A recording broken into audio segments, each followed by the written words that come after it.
Now we're going to move on to the breakfast burrito. Again, there's the nutritionals. We figured the cost at about 50 cents a portion. Sodium is a little high on this for this dish, and so we're going to show you how much we used, but it can be reduced to get that sodium down. I know that's more and more of a concern. And there's our ingredients, and we have them listed there.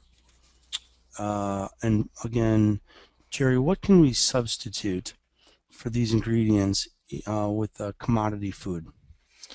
For the commodities, almost the same as the frittata. If I get my hands on some nice, the corn, peas, carrots, even some potatoes could be in there, green beans. And I saw on the commodity list that they even have whole grain tortillas, which I never saw before. I think that's new this year. That's great.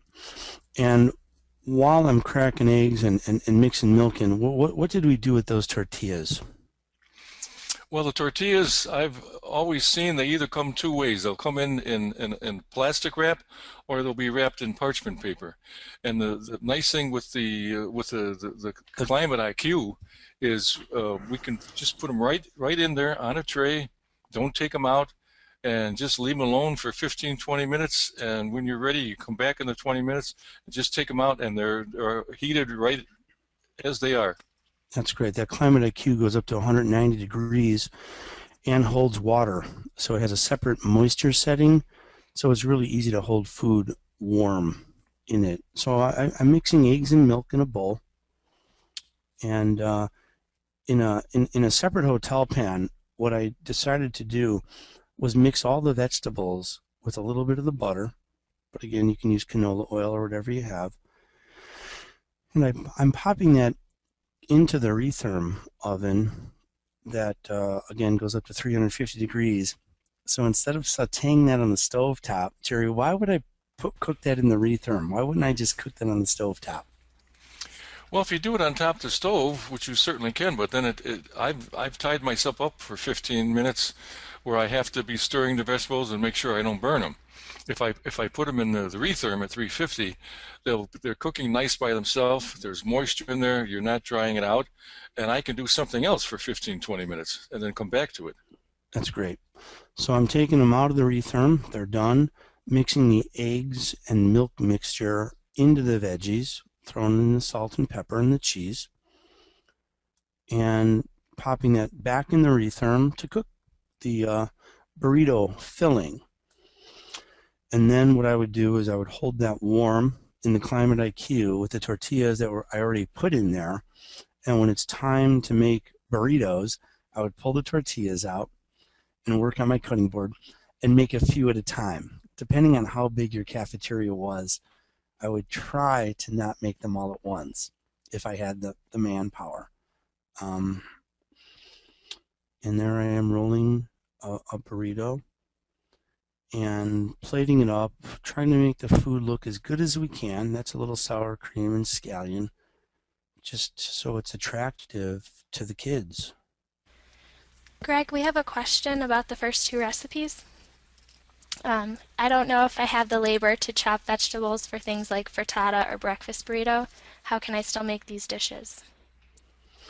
You know, I know labor is a tough one these days as budgets are getting cut.